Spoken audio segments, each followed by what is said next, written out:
Hey there, welcome back to Coding Stuff, and this is third part of our Cloud Firestore CRUD app, and we have successfully saved data in Cloud Firestore and also retrieved that data.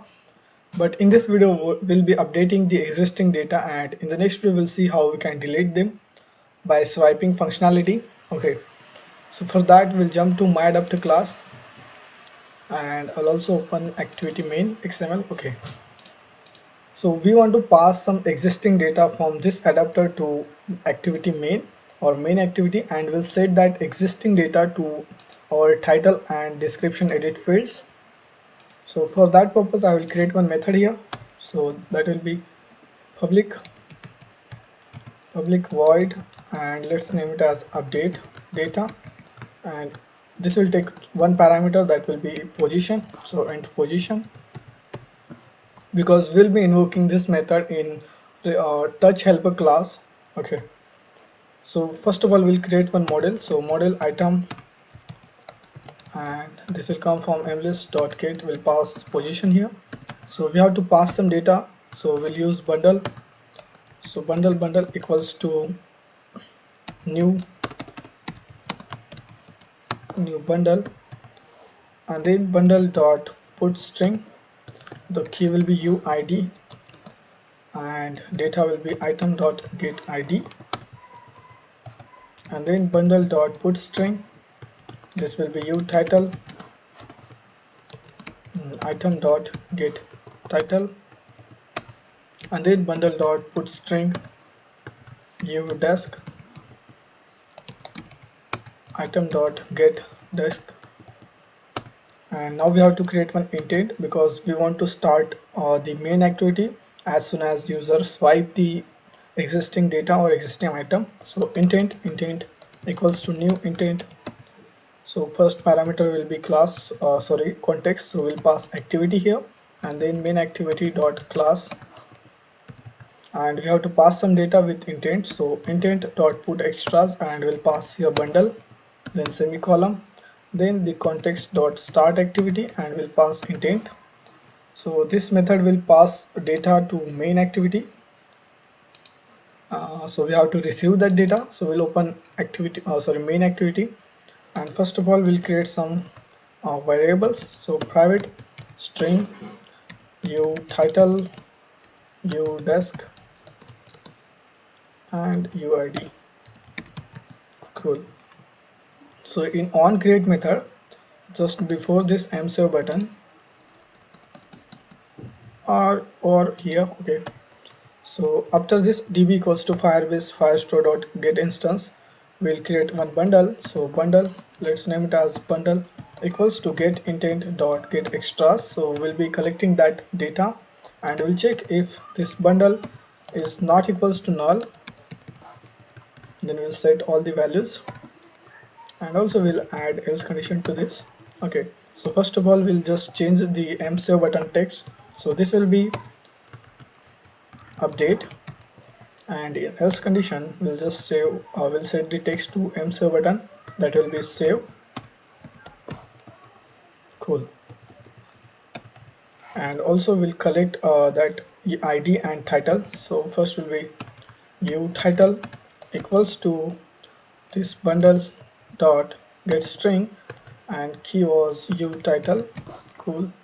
And then uid equals to bundle dot get string, and key was uid, and then the last uDesk equals to bundle dot get string, and key was uDesk. So now we can set this data to our edit fields. So mTitle dot set text, will pass here uTitle, and then we have the description. So uDesk dot set text, mDesk dot set text, and we'll pass here uDesk. Okay, so this will set all the values. So now what we want to do, in onClick listener to msave button, we will first create one bundle over here also. So let's create one bundle. So bundle, let's name it as a bundle1, and it will be same get intent dot get extras. So this will check if user want to update the data or user want to just add new data. So bundle1 is not equals to null, means user want to update the data. I will just add else condition over here.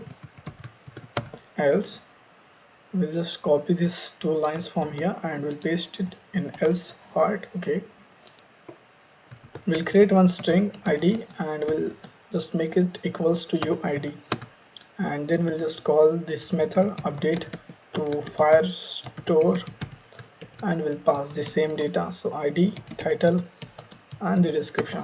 Cool. So we'll create this method over here. So private void update to Firestore, and this will be string id, string title and string desk. So in this method we'll call the instance db dot collections and documents, and then the document, this will be id, and we'll call the update method. Okay, so we have to update our title, so we'll write here title field and the data title and then the desk, comma, we'll pass here desk. Okay, and we can just add on complete listener to it, so add on complete listener, new on complete listener, and then add on filler listener, new on filler listener, and we can display this toast here. So toast, we'll just delete this, and e dot get message. Okay, and then we'll put semicolon here, and in on complete we'll check if this task is successful, then we'll display one toast as data updated, and we'll just add else condition to it and we'll display another toast. So this will be error, and we'll concatenate it with task dot get exception dot get message. Okay, so we are done with the main activity.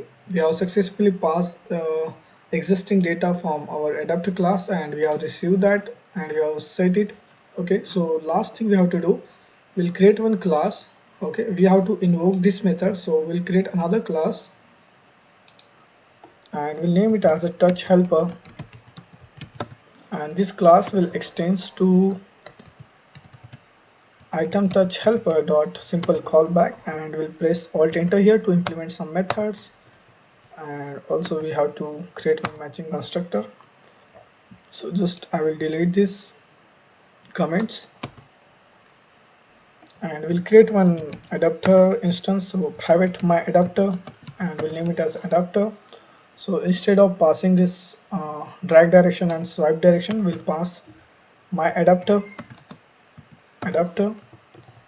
and we'll pass drag direction as a 0 because we are not dragging anything, and instead of swipe direction we'll pass item touch helper left or item touch helper dot right, and then this dot adapter equals to adapter. Cool. So we are not moving anything, so we'll not touch this method, we'll just touch this method. Okay, so in this method first we'll create one final variable, so final int, we'll name it as a position, and this will be equals to view holder dot get adapter position, and then we'll check if the direction is equals to item touch helper dot left, means we want to edit it, else we want to delete it. So we'll implement this else in the next video. So over here we'll just call our we'll just invoke that method, so adapter dot update data, and we'll pass this position there, and then adapter dot notify data set change. So this will do the job. And one thing, in our show activity we have to attach this touch helper to our recycler view. So in on create method, okay, so item touch helper, we'll name it as a touch helper equals to new item touch helper, and inside this we'll pass our class name, so new touch helper, and we have to pass adapter here, and then this touch helper dot attach to recycler view, and we'll pass our recycler view. So I think we have done everything fine. Okay, so why the color is gray? Okay, I think I have deleted that, so let's call it again, show data. So now I will click on this run button, and it has been installed. Let me open Google Chrome. Okay, so if I click on show all, I can just swipe this to the this to the left side, and it will navigate me to the main activity, and I can just edit this. So let's write Tom Reed. Click on update. Also the button text has been changed, data updated, the toast, and over here also reflected. Okay, let me do it one more time to Donald Trump. Okay, we can edit this. So just swipe it, and he is USA president no more, and then the full stop, update. So I think this one. Okay, so Donald Trump is USA president no more, also reflected over here. He is USA president no more. So in the next video, we'll see how we can delete this by swiping it to the right side, and we'll also add some background colors to this, because it will look nice then. We have done this in our to-do list app. If you want to check out that video, link in the description box, you can check out. So that's it. Do subscribe, and thank you for watching.